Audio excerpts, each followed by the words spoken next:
All right. This your boy Mitch TV coming to you straight out the Hip Chronicles, another episode. I just want to thank all of my YouTube subscribers for commenting, and sharing my channel. Yes, I'm in traffic in Nashville. It's a couple of things I saw wanted to talk about, and it just it's kind of been some things I've been seeing. So let's talk about Gil's Arena. Gilbert Arenas, everybody who Gil is. For those who don't know who Gil is a retired NBA player that's a multiple time All-Star that had a decent NBA career, retired and went into the media game.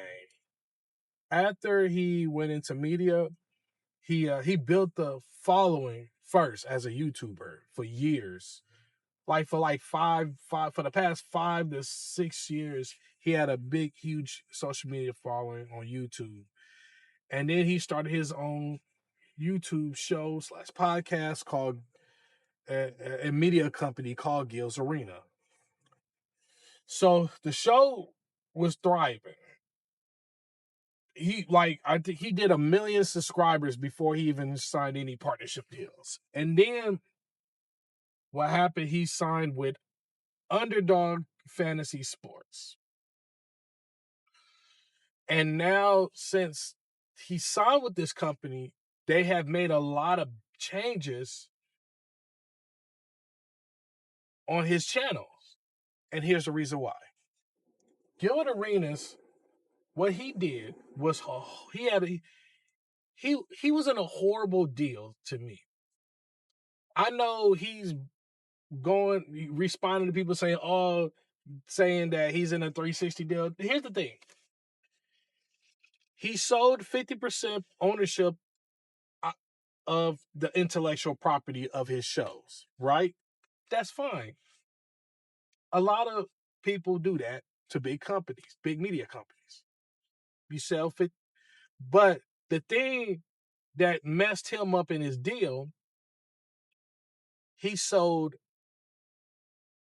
100% ownership of his channel to Underdog. Now, and here's the reason why. Now, since he's sold that channel has 2 million followers. But since Gilbert is in YouTube and he can always create another channel, but what is the contract stipulations he's in if he creates another channel? Now, recently, within the last few nights, he's been responding on his live streams, saying pretty like, and he predicted what I was saying like previously, that he might be in contract negotiations. And that's what it comes out to, that he's currently in contract negotiations. He's telling Underdog, let's re-up and redo the contract. And Gilbert Arenas revealed that since his contract is up, he's not doing any shows. He's only doing his live stream on his own personal YouTube channel, which that channel is actually doing good too. and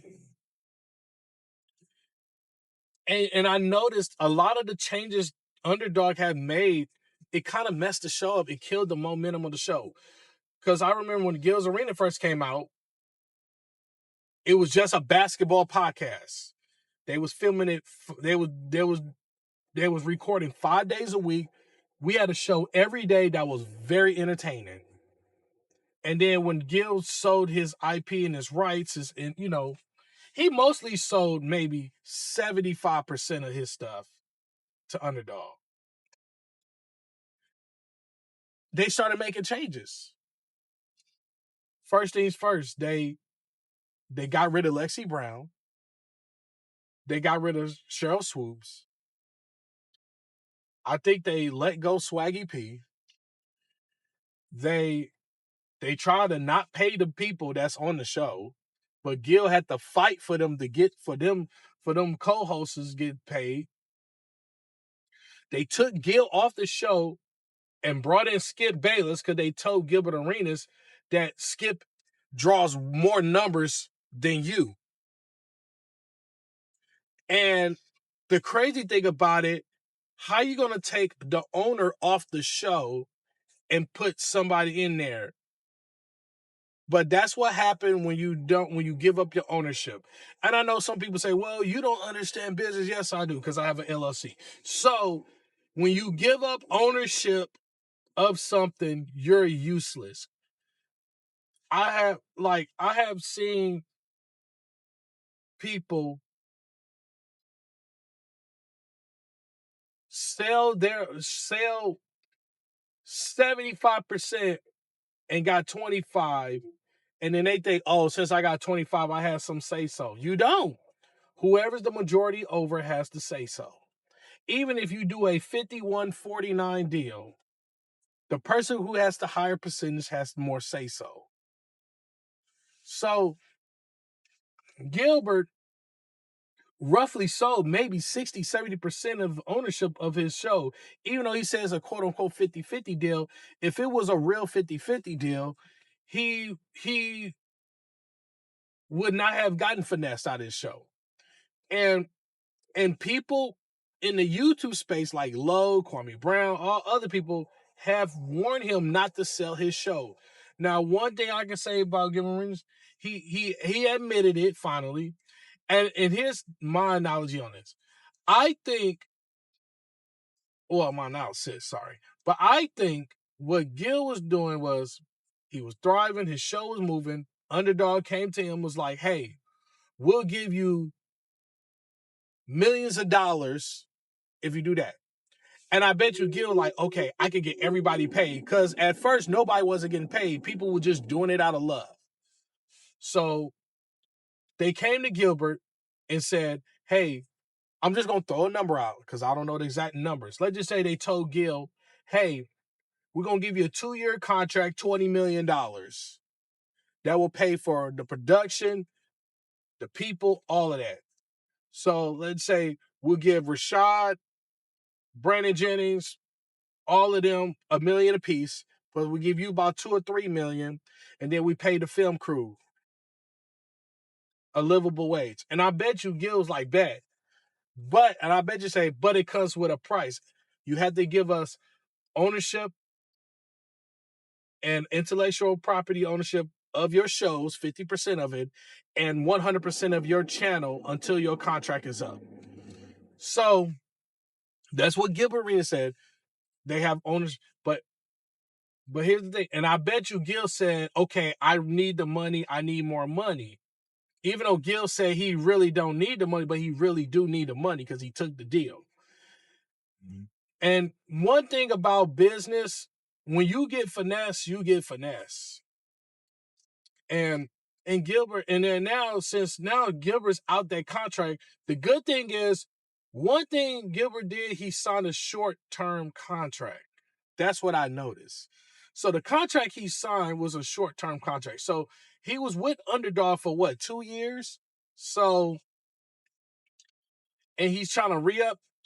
Here's what I think.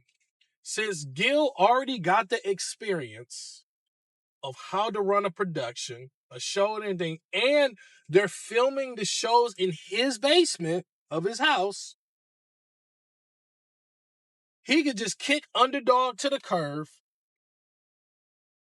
and restart another show, which he's planning on doing if Underdog don't renew the contract. Because I have a feeling, and here's one thing, I have a weird feeling that Underdog is going to kick Gil to the curb and then make Skip Bayless the face of the show. And then what they're going to do, they're going to change it to something else. And then Skip will be the face of the show and Gilbert Arenas. But what people don't know, Gilbert Arenas has a strong audience. He has a strong fan base. Think about it. He has the fan base of the people who was rocking with him since the college years when he played in college ball. He had the fans from the early 2000s all the way to the 2010s that watched him play NBA, and he has those fans, those internet YouTube fans, because he's funny and he's very entertaining on YouTube.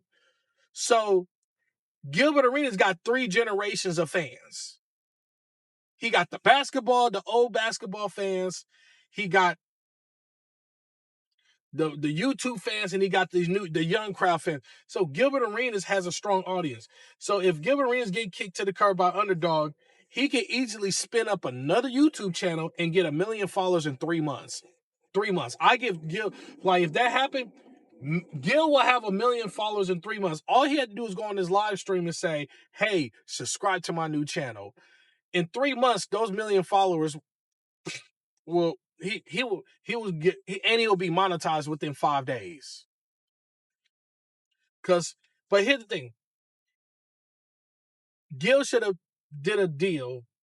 Also, he should have did a better deal. Cause here's the thing, all you like to run a show, yeah, it's a high quality product.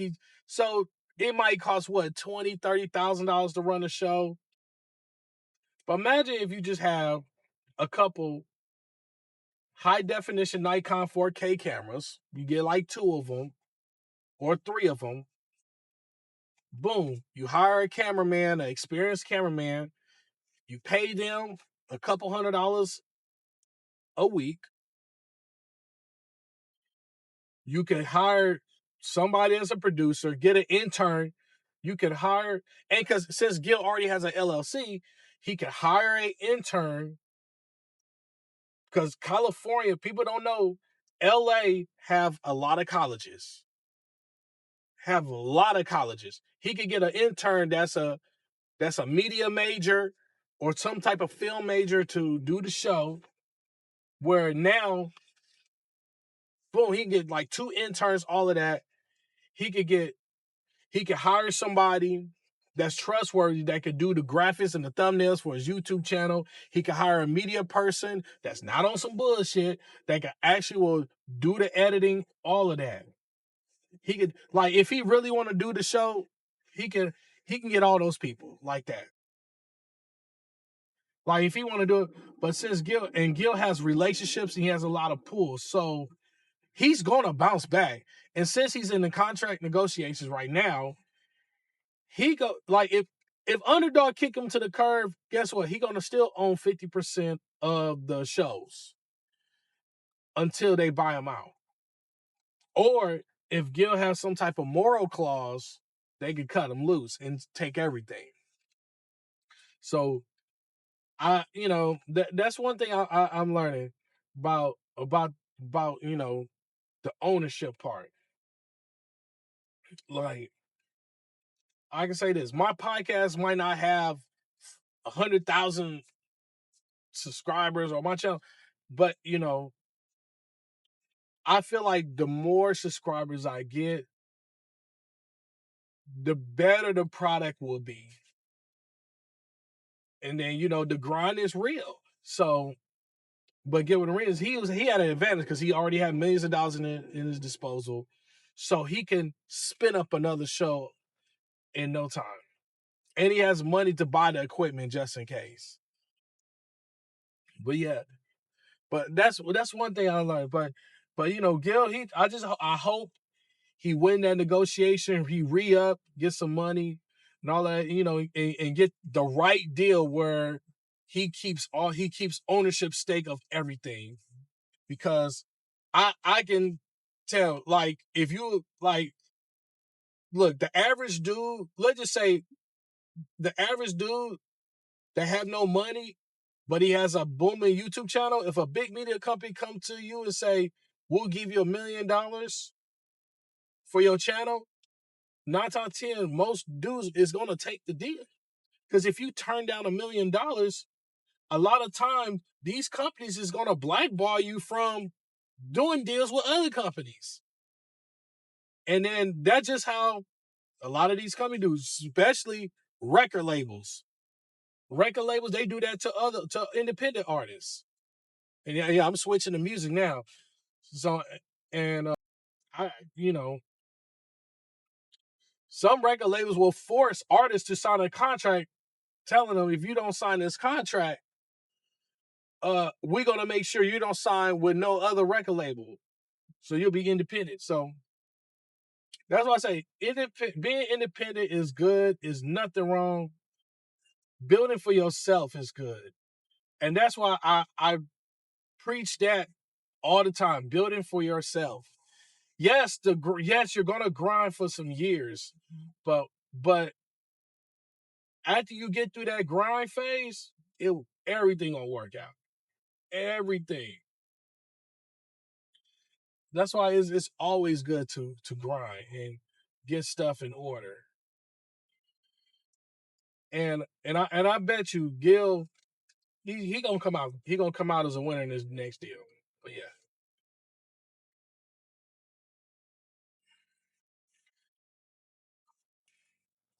In other news, I've been watching a whole lot of these clips just popping up from certain content creators. One is Tonight's Conversation.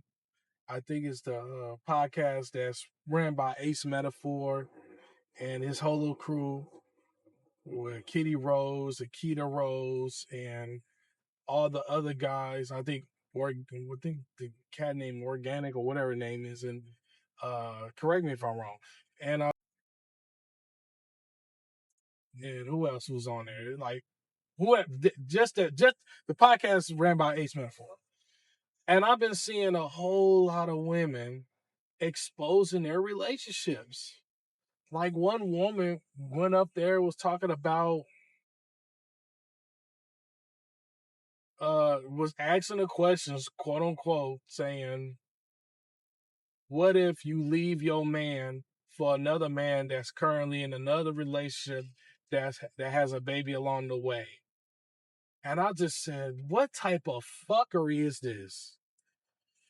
And then when they asked her that was her, she came clean and talked about her situation, saying that she's leaving her man because he's not providing anymore.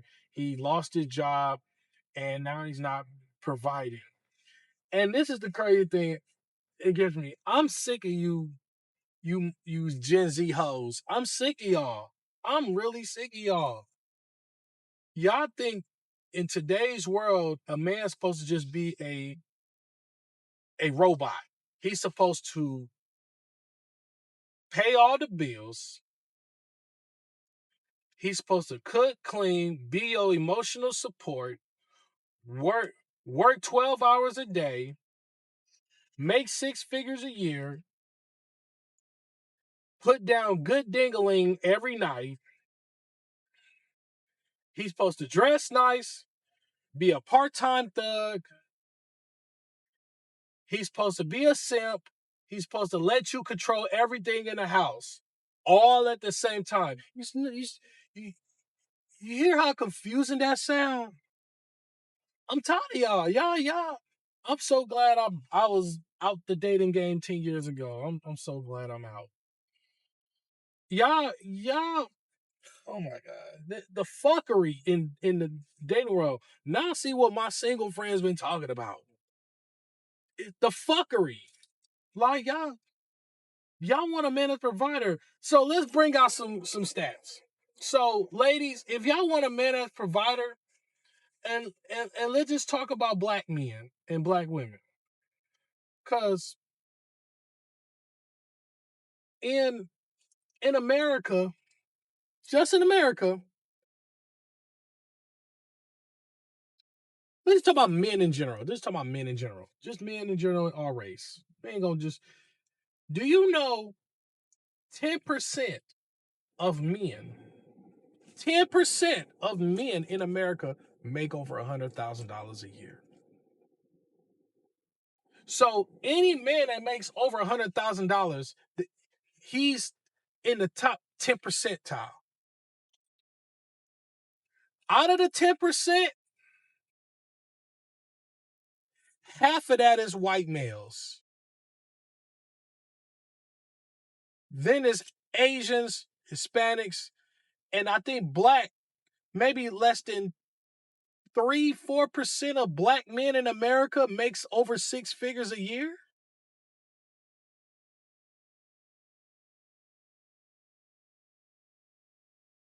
It's impossible. Ladies, y'all better off getting a man that's making about $60,000-$50,000 and you having a job yourself and build with him. Do you know a lot of most married couples build wealth together? Like, you can be, like, if you're married with somebody that has the decency and the intellect and the common sense to say, I want to build with my husband. I'm going to work a job. I'm going to come to my husband, put money together and all of that. Yeah. And then I'm going to build with him. But some of y'all don't want that grind. Y'all want a turnkey relationship. That's what the fuck y'all want. A turnkey relationship means I want to start it up and just go. And then here's some crazy stats too. I found out just by punching some numbers in, researching. The men that are in relationships that's under one income, the average income of those provider type of relationships is $75,000. The average man that's paying for everything in a relationship that's married or living with somebody under one income is $75,000. Do you know how much $75,000 is? I'm gonna give you a prime example. If you live in New York, $75,000 is the equivalent of $25,000 a year. If you live in California, it's an equivalent of $15,000. If you live in Nashville right now, 75,000 is the equivalent of 40,000. If you live in Chicago, 75,000 is the equivalent of 50,000 or 40,000. If you live in like Miami, $75,000 is like the equivalent of $30,000. $75,000 is not that much money. It's not. And y'all want these men to go broke every month. So if a man is, let's just say a man that works, take care of 2 kids, and you pays all the bills, all of that off of $75,000. Do you know if you do the numbers, he goes $0 every paycheck? By the end of the pay period, he's broke. He's at $0. He has no money for himself and all of that. And then y'all be wondering why he's not emotionally there with you, because he's fucking tired of carrying everything. It would have been different if the man was a multi-millionaire, all of that. Cool. But that's another conversation for another day. We're going to talk about regular guys that's quote unquote providers. We ain't talking about these millionaires. So it, that means you go broke. And then y'all be wondering why he's not emotionally supporting you, because he had done work 16 hours a day, or he might got 2 full-time jobs. He hustling on the side, and then when he come home late at night, he's drained. And then if he's actually really providing and had no, guess what? 9 out of 10, he ain't gonna have no time for you, because he's working all these hours trying to make all this money to cover the bills. And then if y'all fall into hard times and he asks you to, can you get a part-time job to help me out? And then you look at him crazy, guess what? By the time he see you do that, you look at him crazy, he already done checked out the relationship. Because you know why? He just realized, I'm just gonna be here. I'm just here, I'm stuck. And then if he loses his job, you're gonna leave him, saying, "Oh, he can't provide no more." You know how hard it is for, you know, men to try to get another high paying job. And let's just be real, 20 years ago, $75,000 was considered a high paying job. In today's world, $75,000 is not even considered a high paying job. It's an average salary job now. So, and y'all, oh my God, some of y'all females, y'all be getting on my nerves with that. Y'all don't understand. If you want to build with a man, get a job. Tell him, babe, let's put our money together. Let's get a house. Let's get this and let's get that. But some of y'all don't want to grind. Some of y'all don't want to grind. Also, some of y'all don't even want to grind with the man. And then some of y'all have the audacity to cheat if he's not fulfilling your needs because he's tired all the time. I give a prime example. That's why I thank God for my mom. Here's a story. My dad, years ago, when my parents was together, my dad lost his job. You know what my mama did? My mama got up and got a job. My mom was a stay-at-home mom when I was like 3, 4, 5 years old, somewhere around there. My mom got up and got her a job. So bills can be paid. Seeing my mom do that let me know she was a real one, because my mom was built different. She realized, oh man, my husband lost his job. She didn't leave. No, she did not leave. You know, she like, you know what? My husband lost his job. I need to go ahead and get me a job so I can keep the bills paid. And then when he get back on his feet, then we'll be all right. That's what she did. She did that. It's not a lot of real women like that anymore. You know, it's not. And then, ladies, here's some things I want to say. Men want to take care of women who can do for themselves. Here's a prime example. If you a woman that's already working, got your own stuff, got your car, and then you willing to work with him too, that's going to motivate the man to say, oh, I want to be that ultimate provider. I want to retire my wife from working. Oh man, she's building with me. She's making sure I'm good mentally. She's making sure, oh man, I want to work hard. I want to start my own business. Guess what? And then when you build him up and you're still doing your thing, helping making sure stuff is afloat, by the time he gets to that level, to the finish line, he's going to say, you don't have to work no more. You don't. You don't have to work no more. You can focus on X, Y, and Z, and he'll retire you. Because men want to take care of women that can do for themselves. Now, most men don't want to take care of a lazy baddie. Because I'm gonna be real, I live here in Nashville. It's a lot of lazy baddies. Some of my friends had met them. Some of these little lazy baddies, all they do is club, smoke, hookah, and then they do whatever. That's one side of Nashville, but then you got the other side. You got the career-driven woman that is looking for a man, but they always run into a bum, because most of these bums are attractive bum. If you see a nigga that look like Shamar Moore, but he's in between jobs, of course some of those women is gonna attract him because he looked like something. So it's, you know,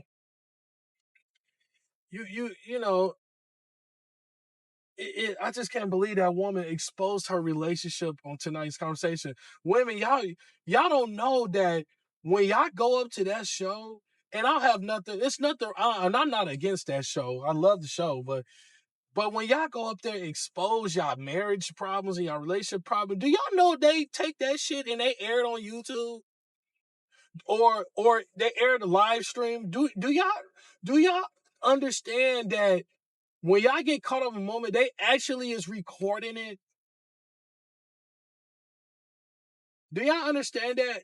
And then how shit is cut up, it makes y'all look like a dumbass because y'all not telling the full story.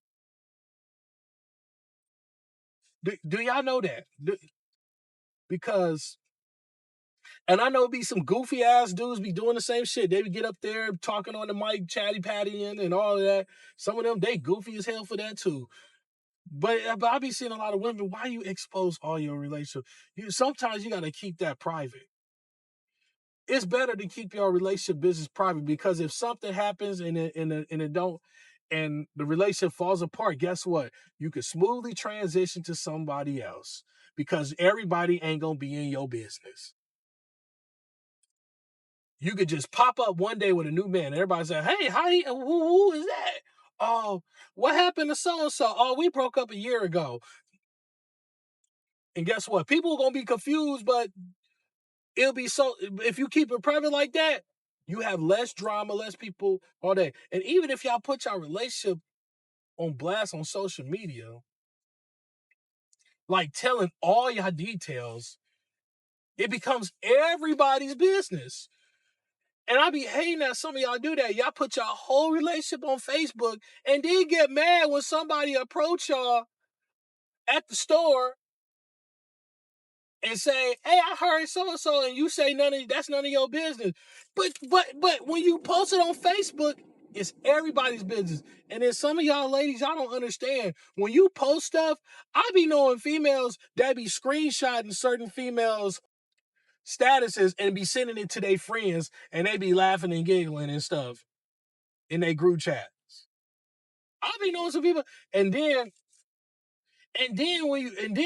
you bump into associate of that person who put the status up, will say, hey, so and so did this and so did that.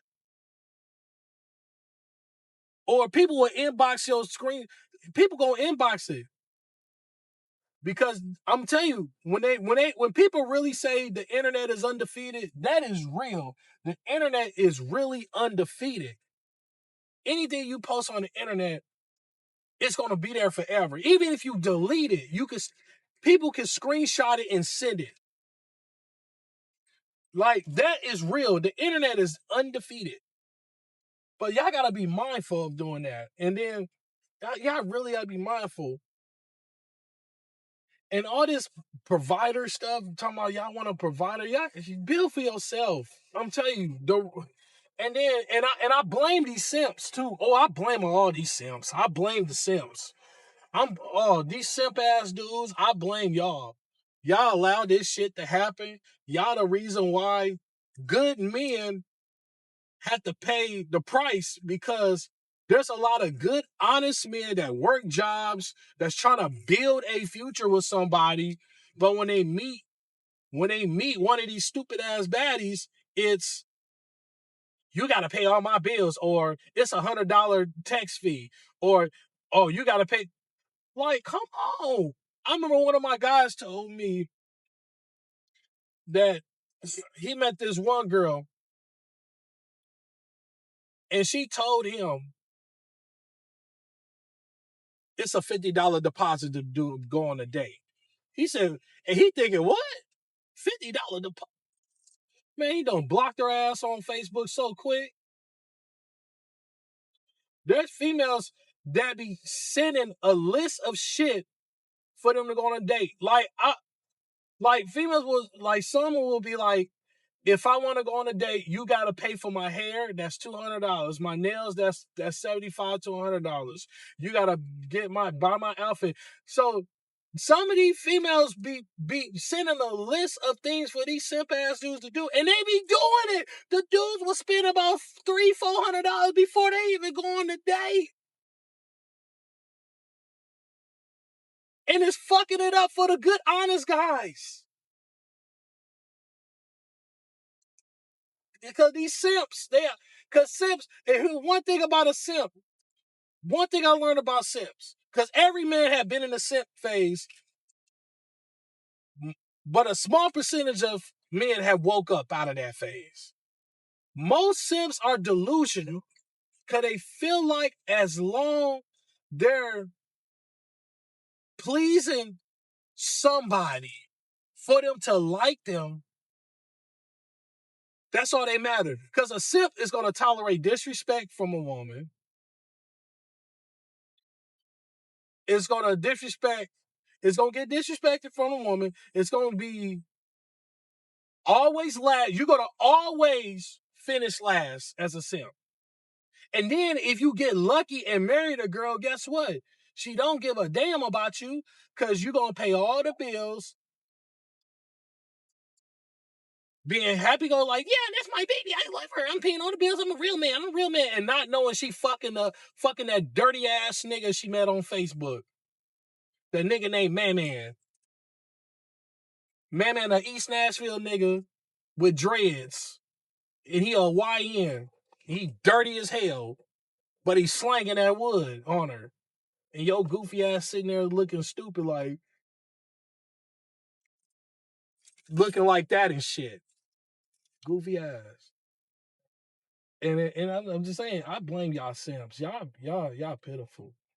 And I'm telling y'all, and then when y'all find out she cheated on you, now you heartbroken. And then your goofy ass niggas want to turn into Kevin Samuels. And I love Kevin Samuels. I love watching Kevin Samuels content. But that's what some of y'all simps do. Y'all turn into Kevin Samuels and just go on a hate tour.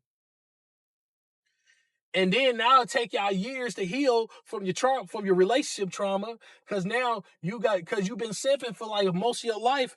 Now you got your heart broken. Now you're on a hate tour. Because and that's why I blame y'all. Y'all gotta wake up. Look, I've been in that stupid phase. The moment I woke up, I started focusing on myself. Everything came together. But it's just retarded out here. But yeah, I blame the Sims. I blame them. It's the reason why a lot of this crazy activity is going on. And the good, honest guys that's trying to make themselves better, a lot of it's messing it up for them because now they can't get the person they want. They really can't get the person they want, so they have to settle being by themselves. Not settle for somebody, settle for being by themselves. Did you know it's a new stat out there saying there are more men in today's dating world that's taking peace over pretty faces? What that means is they're willing to die alone. You know how crazy that is? I know and then, I hear some of these guys be telling these women, oh, you're going to die alone. You're going to die alone. Yeah, but there's a lot of men that's going to die alone because they realize I'd rather just die alone than deal with the headache. And guess what? It's a lot of men like that. That's why, and I'm all for marriage. I'm all for good, healthy relationships. I'm all for marriage. But this generation of people, it's going to be more single people dying alone. The numbers is going to quadruple. It's going to be way more people dying alone, single. It is. And I'm telling you, because y'all let the algorithm trick y'all out of y'all future spouse. The algorithm tricked y'all. Y'all let this fucking algorithm trick y'all asses, not knowing that y'all fell for the bait and all of that. But it is what it is. It is what it is. But like, comment, and subscribe to my channel. Tell me what you think. This your boy Mitch TV. I'm out.